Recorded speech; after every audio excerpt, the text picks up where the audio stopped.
As usual, it has to do with translation, but it's not a question only of translation into English. It's as well translation of the Hebrew to Hebrew, to the temporal Hebrew, because temporal Hebrew understands harden to burden or to harden Pharaoh's heart, as you actually suggest now. It's to harden it, meaning like shototo, what is called in Hebrew. But actually, when we look at the true use of verb or the root of the word, which is in Hebrew, ikhabadati, meaning I added weight. Added weight. Yeah, added weight. It's not hardening, it's adding weight.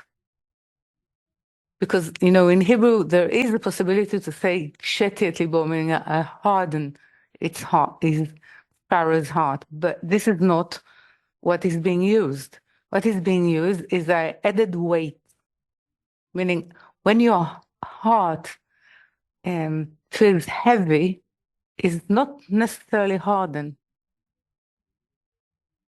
When it feels heavy, why actually it will feel heavier?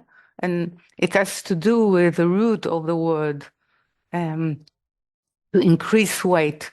To increase weight is to give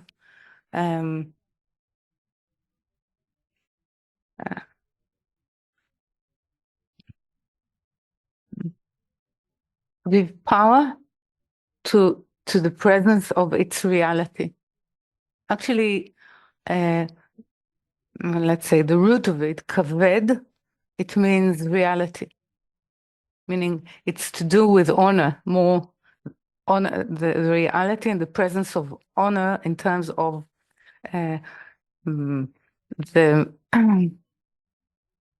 the true weight of something. So when there is someone is speaking, the creator is speaking about sort of adding weight or weighing on the heart of Pharaoh, it speaks about something else.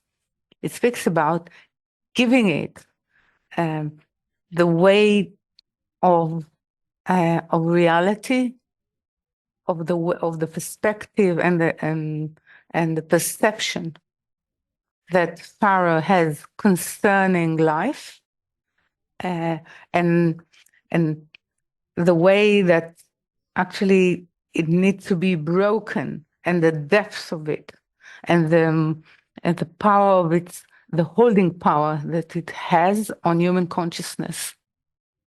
So actually, it's revealing the perception or the corporal perception of humanity of that time. Because it becomes more and more difficult for Pharaoh as the representative of the will of the sophisticated, developed will to receive to oneself, to give up actually the control and let's say the sovereignty upon the human development and human evolution. And this is actually the true struggle within the whole of the book of Shmot. But definitely it starts here, because within that portion we have the first seven sort of plagues, which are actually the first seven shatterings of the holding patterns of the will to receive to oneself or the other side on human consciousness. So to weigh is to actually give it the full dimension, or the full picture of the way it holds human consciousness, meaning that to free humanity from that, the corporal holding, this is the first time it happens on a large scale in human history. And this is why I said that this portion is a turning point, exactly because of that. So it's not a question of hardening the heart. It's a question of giving it the power and the stamina and the weight to argue its position. Because the question of Pharaoh is, why on earth, definitely on earth, I need to give those who were enslaved by this perception, because this is how humanity should go. Why should I give up ruling that that consciousness and the way it developed so far, which brought humanity to the peak or to the point that it is at that moment? Why actually there is a need to give to those people who claim that they have, Havaya is the God, which I'm speaking as Pharaoh now. I invested it, and what I've found that it is a sort of a small God or a deity that the Israelites or the Hebrews brought from Canaan. I did not hear that it did something for, on a scale of all humanity. So why actually I should free them and allow them to grow into control on controlling the human morality or the direction that humanity will take? So it's a real question. So how now bring that to us today? It's in the article. We're told about hardening our hearts. Yeah. So actually, it's as we proceed within the work, sort of the argument of the will to receive to oneself becomes more powerful. They become more, they learn actually what they risk. So actually, you will feel that there is more weight to the argument and the way that the will to receive to oneself speaks within us. Why do I need it? Why actually I need to give, this feeble spirit of trying to serve a creator which I'm not sure that I feel, and to give it a precedent and to give it sort of importance, higher importance, more than the will to receive to oneself, as as an idea of progress, as an idea of human controlling their destiny. It's a today argument. It's not, a past argument. It's an argument that is actually happening today in our civilization. It means, are we going to give some weight or importance, truly an importance, to one will, people will call it to faith, to belief, to something that is beyond the rational thinking of humanity. And if we will not, definitely I'm talking to the left now, they will lose and they will be eradicated from history.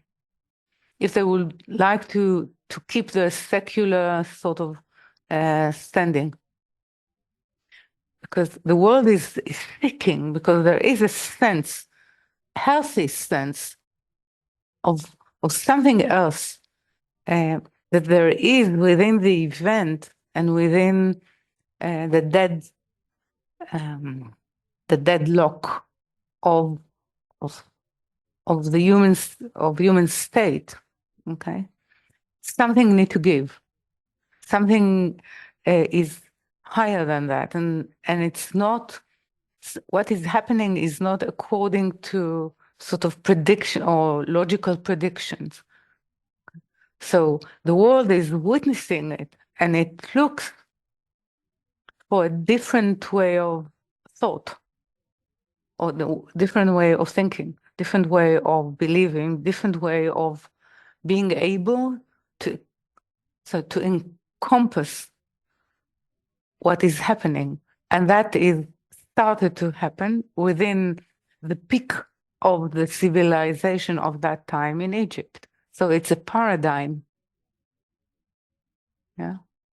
So this is what it says. It says that within us, we will have to go through all the processes that are described in Torah as the liberation of the spirit, or at least allowing the spirit to be liberated in such a way that it will not abandon the body, but will recruit the body to its purpose.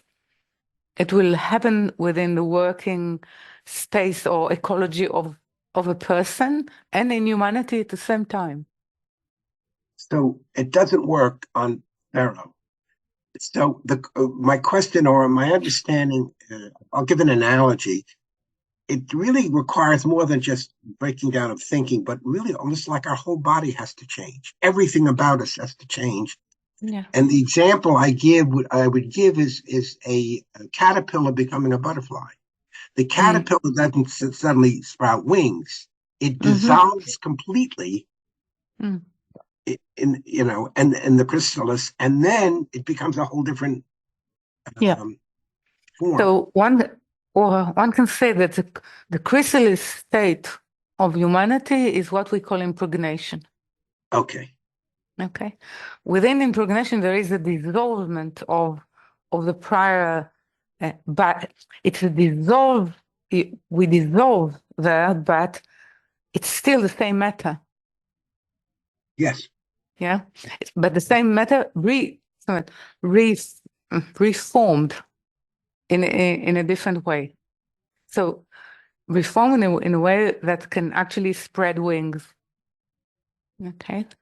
In many ways, if we take this metaphor, but it needs to go through the 10 sfirot, meaning it need to go through the 10 sfirot of the former form or the former shape that held it. A chrysalis, even a caterpillar, has the presence and a shape and a function. And it is very similar to the great eating. It eats everything. It eats the world that actually it lives in. It's very much to do with the will to receive to oneself. We are eating our world. Yeah, we're eating our world without actually discrimination. So it's eating and then it gets to a point where it's not its point. It's the point that has been actually sort of designed in him. And it says go into impregnation. So it goes into chrysalis. And within the chrysalis, we don't know what happens. It's a womb. I know that humanity tried to probe into it. Okay. So if you're pregnant, you're going through a battery of 40 tests that most humanity gave birth without one of them. But let's say that also it increases the security, so-called, of people. But what I want to say that it's sort of semi-unconscious state. And now there is a time where something of it involves tearing up the holding pattern that allow this state to happen. And what we are actually in is the starting of the tearing up, the shattering of the chrysalis shape.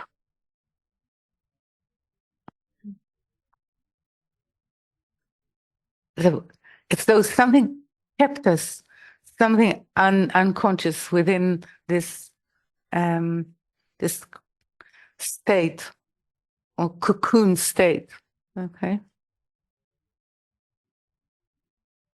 Which some people will get in In the places that it starts to tear, you get a view, a different view of the world. Till it will, the whole thing, the whole fabric of that cocoon will sort of tear up. So the beginning of being able, you see, because I'll give you an example which is very important. Pharaoh truly believed in God, of the law of nature, in the gods of nature, of the power of nature. Nature does not discriminate. Yeah, it's not discriminate. And actually, the first thing that happens is this power, or natural power, starts to discriminate between Egyptian and Israel, between Egypt and Goshen. It means that something can actually control this power that seems to have no consciousness, just act. So this is the beginning of tearing it up, because what comes out of it, that there is an intelligence, that there is a will behind it that can discriminate between that which it wishes to continue and that which it wishes to change or to reform. And that is the importance of Vaera. It means that there's difference in the ability of humanity to perceive Havaya, because it appeared before to individuals, but it could not actually appear as human consciousness as a whole. It was preparing itself. And the preparation was more in the state of the caterpillar, eating as much as you can, because tomorrow we'll die.